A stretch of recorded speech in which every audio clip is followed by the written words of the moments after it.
Hey guys, welcome to my channel. Before we get into today's video, I wanted to take just a quick second to share with you my top 3 MaligatorMom must-haves. First on my list is Tactipup.com. Now these are the collars that you see my dogs wearing in all my videos, and I personally prefer the 2-inch width. You can get them with their name embroidered on them, and I always have them at a handle. These collars are made with a cobra buckle and all metal hardware. They are incredibly durable and they are made right here in the USA. So if you're interested, check out Tactipup.com and use my code MaligatorMom to save 10%. And number 2, everybody wants to know, what do you feed your dogs? Well, this is it. I feed my dogs Munster milling. Now this is a customizable kibble, so you can actually go onto their website and select additives that they will mix fresh into your bag. It's absolutely phenomenal. I add things like bacon fat, salmon oil, probiotic, and freeze-dried elk. If you're interested, use my code MaligatorMom and you will save 55% off your first custom bag. And number 3, if you are interested in online dog training videos, you definitely need to check out robertcabral.com. I have consumed a lot of online dog training videos, and Robert is by far the best. Head over to robertcabral.com, use code MaligatorMom. Hey guys, welcome back to the channel. It's me, MaligatorMom, and today I'm going to discuss with you 3 things that you should never do with your Belgian Malinois. Want to know what they are? Stay tuned.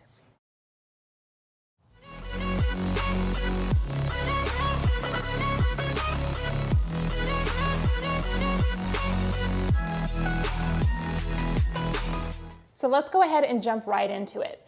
I think what you're gonna find is that today's video is got a common theme to it of things not to do, and it's all really centered around socialization today. So if learning how to socialize your puppy and the things to do and not to do is something that interests you, then this is gonna be a pretty good video today. So you might want to make sure that you save the video so that you can refer back to it, or grab a pen and paper, take some notes.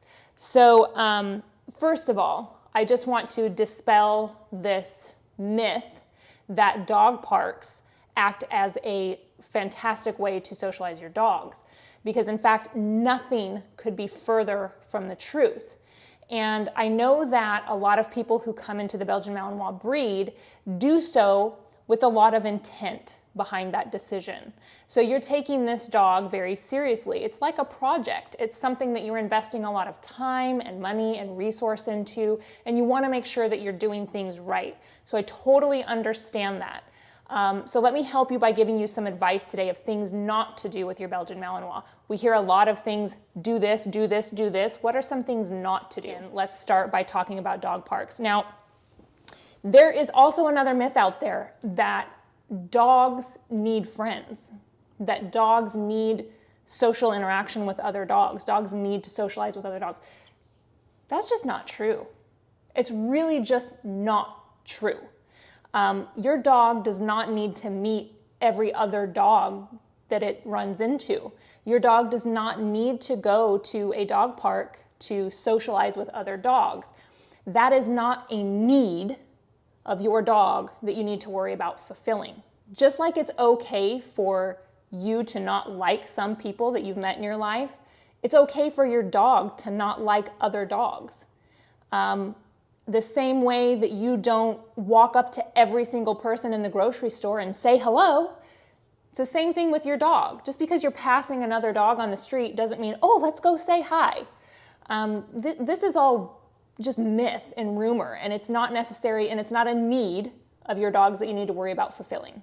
But most importantly, I want you to understand that social skills for your dog are not acquired by going to the dog park. Your dog is not learning social skills by going to the dog park. In fact, it's quite the opposite. The dog park is very much monkey see, monkey do. And you do not have control over the other 30 or 40 dogs in the park.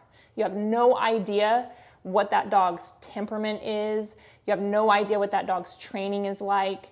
And chances are, you know, I hate to say it, but I'm going to. I think a lot of people who are a little lazy about exercising their dogs will take their dog to the dog park and just let them explode while they scroll on Instagram or answer emails or do something else, rather than actually take responsibility for properly exercising their dog and training their dog and working with their dog. This is just kind of an easy way to what they think is exercising their dog, when in fact your dog's really not getting exercise by going to a dog park. There's no expelled energy there. It's kind of like throwing a ball against a wall and the ball comes right back. That energy is not expelled, and it's very much the same by taking your dog to a dog park and putting them into these unwanted, most of the time, social interactions. Was running around unleashed in a state park, and the animals and their owners couldn't be happier. That is, until one dog killed another. So now, will the rules change? Should they? WBZ's Ken McLeod takes a closer look. Doggy disputes aren't unusual amid the tail wagging at Callahan State Park, the only spot in Framingham where dog owners are allowed to let their pets run off-leash in places. It might be, but we can't sit back and let tragedies like this happen. He's talking about Sunday. This picture shows the aftermath of a 2-year-old black lab mix attacking and killing a 16-year-old Shih Tzu. This woman saw it. Sniffed the little white dog, and just grabbed him and started shaking him like a rag. Thing is, the offender had attacked another small dog minutes earlier, and its owner was assuring everyone within earshot that his unleashed dog was not a threat. The dog park really is a dangerous game of Russian roulette. You just don't know what's going to happen. It is not a matter of if there will be a dog fight or a negative interaction. It's a matter of when. And a lot of this monkey see, monkey do behavior is learned and picked up from taking your dog to a dog park frequently. Dogs in dog parks are pushy, they're ill-mannered, they're eating poop, they're jumping on people, they're playing dominance games. These are all terrible habits for your dog to pick up on and view as normal interactions. So again, I just think that avoiding the dog park at all costs is really good advice. So if you're looking to socialize your dog, step one, don't do it at a dog park. The only thing a dog park is actually good for is working your dog through distractions. So what you will see me do is I will take my young dogs or puppies or whatever dog I'm working with to a dog park, and I will actually play with my dog outside of the dog park, on the other side of the fence, away from all of the dogs. And gradually, I will work at building that engagement closer and closer and closer to the fence of that dog park. So if this is the hypothetical fence of the dog park, you might see me 10 or 15 yards away. And I'm just doing some obedience games, some luring with food or the tug or whatever. And then slowly we can work towards getting right up onto that fence where there can be 10 dogs on the other side of this fence with noses barking and yapping and just going crazy at my dog, and we can be standing right here. And my dog doesn't care. My dog's not going to be fazed by that. They don't need that social interaction. That is not fulfilling to them. Your dog's purpose is to be engaged with you. They want a relationship with you. They don't need a relationship with other dogs. And moving right along to number 2, I think that doggy daycare should be avoided. It is not a good thing for your Malinois. Your Malinois is already a very hyped dog. Your dog does not need a hyped man outside of you. Your dog does not need to go to doggy daycare where they learn that this suspended level of energy all day, being hype and being crazy and interacting all day, is their baseline. You don't want that baseline for your Malinois. You don't want that baseline for any dog, but you especially do not want that baseline for your Malinois. A lot of terrible behaviors, just like at doggy parks, are picked up at doggy daycares. There's a lot of fights that go on there. A lot of bad habits are picked up there, and it's just simply a myth that your dog needs friends. No, he doesn't. Your dog does not need friends. You know, I was listening to a trainer friend of mine on a Instagram live just this morning, and he talked about a study that the Yellowstone National Park had done on the wolves there, the wolves that reside in Yellowstone, and how they discovered that these dogs actually don't intermingle. They do not socialize. They coexist. And so coexistence is great. Getting your dog to be able to coexist in another dog's space, that's the goal, that's the aim. But that these wolf packs in Yellowstone never ever socialize. They're not socializing. They socialize with their own pack, their own members of the family, which would be you, your child, your husband, your spouse. That is your dog's pack. That is where that socialization is more important. Coexisting is definitely a goal and an aim. You don't want your dog to be reactive to other dogs, but that really comes with building that bond and engagement with you. That's where it starts anyway. So doggy daycare, don't do it. Do not put a Malinois in doggy daycare where you're just teaching them that suspended level of high energy and engagement is the baseline for their daily behavior and expectations. It's just a terrible idea. And number 3, stay away from stupid people. If you are out in public with your Malinois, you should not feel badly or even be hesitant about telling someone no when they ask to interact with your dog. Now, most of the time, and by most of the time, I mean 99% of the time, if I am out in public and someone asks me, even very politely, if they can come pet my dog or say hello to my dog, I just say no. I just say no because my dog doesn't need your affection, believe it or not, right? My dog does not need affection from you.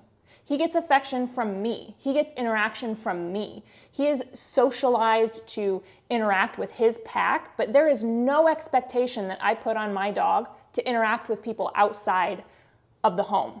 If we are going to the store or whatever we're doing, going on vacation, going through, a plane terminal, whatever, the expectation from my dog is that I am in control. I've got this.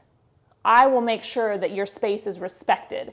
I will make sure that everything is under control all the time. I will step in front of my dog if someone is coming towards my dog without asking first. They know that. They get that. They can feel that from you. That is an incredible bond. That is an incredible bond builder. Your dog respects you and appreciates you for that, for being that leader, for being that assertive leader that he needs. You really are your dog's voice. So what I do by a simple rule of thumb is I try to give people the benefit of the doubt when I'm out in public. And I want you to think about it like this. Most of the time, if I see a dog out in public, whether that dog is wearing a service vest or some kind of, obvious signal to me that it's a service dog or not, I just assume that it is. I'm just going to give you the benefit of the doubt and assume that if we're in a place where dogs are not allowed, that you have a service dog, that this dog is indeed your service dog. And it is incredibly disrespectful of you or anyone to walk up to that service animal and expect to be able to interact with it. That's what I mean by stupid people. So don't do that. If you've been that person before, now you know better. Now that you know better, do better. Do not go up to service dogs and expect to interact with them. It's literally like walking up to someone in a wheelchair and being like, "Can I touch your wheelchair?" No, you can't. This is a tool for me. It just blows my mind that people can't make that distinction. So I always assume that the dog is a service dog and I don't interact with it. I don't even look at it. I treat it like it's not there, like it doesn't exist. And that is education that we should be spreading to everybody. Everybody should be treating service dogs like that. Okay, great. So there's the 3 things not to do, all centered around socialization. But you're probably thinking, well, then what's the right way to socialize my dog? How do I socialize my dog? Because of course there's going to be situations where your dog is going to need to be around other dogs. Whether you have friends that have dogs and you guys get together and bring your dogs, we do that kind of stuff. So of course the expectation is that your dog does need to be able to coexist with other dogs and have relationships with other dogs. And to do that, you need to be very picky about the dogs that you introduce to your dog. So I think it's important to understand that when you're making the decision or when you're vetting what dogs are going to be allowed to interact with your dog, you need to take into consideration what kind of dog you have. So I'm going to give you a couple examples and explain really quickly here why that is so incredibly important when socializing a dog. So say you have a dog that's just a really shy dog. He's more on the reserved side. He's just a little more quiet, a little more timid, a little more aloof. And you introduce that dog to a dog that is a very big, loud, pushy dog. Maybe he's kind of a bully. Maybe he's kind of dominant. And you get those two dogs together. And that's a huge mistake. Number one, that other dog, the aloof, shy, reserved dog, could potentially have enough of this big bully dog in his face that it creates fear aggression. That's not good. We don't want that. And for the other dog, it's harmful because what you're teaching the bully, the bully, the pushy dog, is that every time he's a bully to another dog, he wins. He wins. He gets away with it. He can step into that dog and that dog will step back. That's dog behavior. He's winning. That's a win for him. So you're just reinforcing that bad behavior, that bully behavior, which when he approaches the wrong dog with that learned dominance and that accepted behavior, there's going to be a fight. And it might be a fight that he doesn't win. So it's really important to consider the personality types of the two dogs that you are going to introduce. When you do decide, you know what, hey, I've got two dogs that are, I think that they could possibly be friends. This one's not too pushy. This one, whatever, right? You've assessed the dog. You feel like it's a good match. Then I would introduce them in a large open area and I would put them both on a long line. I would not introduce them on a short leash because that can make your dogs both feel like they can't retreat if they need to. And so, again, that can also create a fight or cause a fight. If you put them on a long line, then at least you have a little bit of insurance. It's an insurance policy that if something does go wrong, because these are animals, you never know. You could have great intention and these two dogs could both be amazing, solid dogs outside of each other, and they just might not get along. And that's not something that you can predict with 100% accuracy. So introduce them on a long line so that you do have some insurance there in case something goes wrong. Another great resource for this is just going to be a professional trainer. Lots of times a professional trainer is going to have dogs that they've already vetted as social dogs, dogs who they know and understand and respect, and they can vet their personalities with pretty high accuracy. These are probably dogs that this trainer has been working with for months, if not, years at a time. I mean, I've known my professional trainer now for many years, and so she knows my dogs very well. And I know that my dogs aren't the only dogs that she knows that well. So she's able to put together groups that have a high chance of success. And these are going to be a lot smaller. It's not like a dog park where there's going to be 30 or 40 dogs running around. These groups are probably a lot smaller, maybe 10 dogs or less. And so, just again, it's a great resource. Check out a professional trainer near you. See if they have some of these socialization groups available. So remember, your dog does not need doggy friends. It's just simply not a need that you need to worry about fulfilling. Instead, I would suggest practicing your own engagement with your dog and building your own personal relationship with your dog so that when you are out in public and there is a dog who you pass who is just completely out of control, and trust me, it happens all the time. It happens to me right here in my own neighborhood. We walk by, there's a couple doodles in my neighborhood who are very ill-mannered and have no obedience, no recall. They tug their owners along on their walks for them every evening. I mean, just ridiculous. And I can walk my dogs right past those dogs, and my dog has no expectation at all that I'm going to make him go say hello to this ill-mannered asshole of a dog. And why would he want to, So he knows that I've got this. You see that big mess over there walking by us? We don't have to go say hi to that. We don't have to worry about that. We're just going to walk right by. And so my dog is not thinking that he has to go interact with every dog that he sees. And you don't want to do that. You don't want to set that expectation anyway. It would create a ton of issues for you, honestly. Really what you would be teaching your dog is that every time you see another dog or he sees another dog, the expectation is, oh, I have to run up to it and say hello. Gosh, can you imagine what a nightmare that would be? If you've taught your dog that, that's just not good. So again, instead focus on your own relationship. Your own relationship is what's important. Your dog does not need the attention or affection from other people or other dogs. He just needs and wants that affection and attention from you. So just worry about building your own relationship with your dog, and don't worry about what other people are doing or what other dogs are doing, or that 1 million people go to dog parks every year. Don't worry about that. Don't worry about them. They just have it wrong. They just don't know yet, right? They just don't have the information yet. And so just don't worry about it. You do you. You do what's right. You do what you know is the right thing to do by your dog when it comes to socialization.